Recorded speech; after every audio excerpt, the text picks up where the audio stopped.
Hello, and welcome to The Word, bringing you the good news of Jesus Christ every day from the order of preachers around the world. Today, the Church celebrates the beheading of St. John the Baptist. And from the United States, we hear from Sister Mary Ann Lucy of the Sinsinawa Dominican Sisters.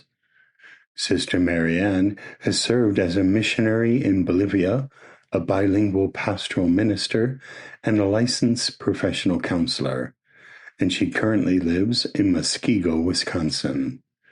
The title of her preaching today is Truth and Consequences.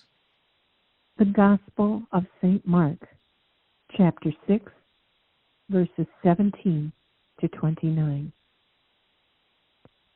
Herod was the one who had John the Baptist arrested and bound in prison on accord of Herodias, the wife of his brother Philip, whom he had married. John had said to Herod, "It is not lawful for you to have your brother's wife." Herodias harbored a grudge against him and wanted to kill him, but was unable to do so. Herod feared John, knowing him to be a righteous and holy man, and kept him in custody. When he heard him speak, he was very much perplexed, yet he liked to listen to him. She had an opportunity one day when Herod, on his birthday, gave a banquet for his courtiers, his military officers, and the leading men of Galilee. Herodias' own daughter came in and performed a dance that delighted Herod and his guests.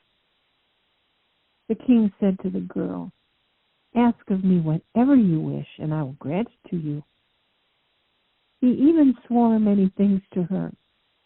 "I will grant you whatever you ask of me, even to half of my kingdom." She went out and said to her mother, "What shall I ask for?" She replied, "The head of John the Baptist." The girl hurried back to the king's presence and made her request. "I want you to give me at once, on a platter, the head of John the Baptist." The king was deeply distressed, and because of his oaths and the guests, he did not wish to break his word to her. So he promptly dispatched an executioner with orders to bring back his head. He went off and beheaded him in the prison. He brought in the head on a platter and gave it to the girl. The girl, in turn, gave it to her mother. When his disciples heard about it, they came and took his body and laid it in a tomb. This is the word of God. My brothers and sisters, today's story of the martyrdom of John the Baptist contains disturbing components of human behavior.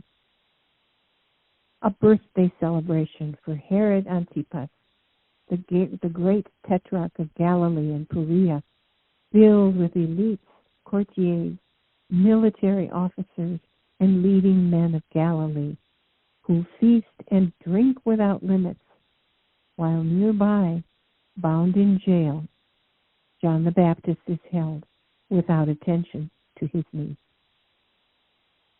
Herodias, the jealous and vengeful wife of Herod, who manipulates her daughter and forces Herod to bow to her in his cowardice. The daughter of Herodias, used to dance for the delight of Herod's men and overindulged by Herod. The tone of the party sombers as Herod calls for the head of John. Perhaps some of these elite guests may have previously listened to John's preaching, and their hearts had been moved, but they did not speak anything to Herod because of fear of his reprisal. We all know the rest of the story. John suffers a violent martyrdom. The disciples claim his body. And Jesus grieves. So what's underneath it all? The truth is, Herodias is unwilling to hear the words of John the Baptist, and she acts with vengeance toward him in an already chaotic situation. Someone speaks truth we don't want to hear. Let's destroy him or her. Let's put an end to everything. But my brothers and sisters, truth cannot be silenced. It cries out in the darkness of war, in the removal of the unworthy, and in the lies and deceit created when we do not want to hear the real truth. None of John's story is new to us.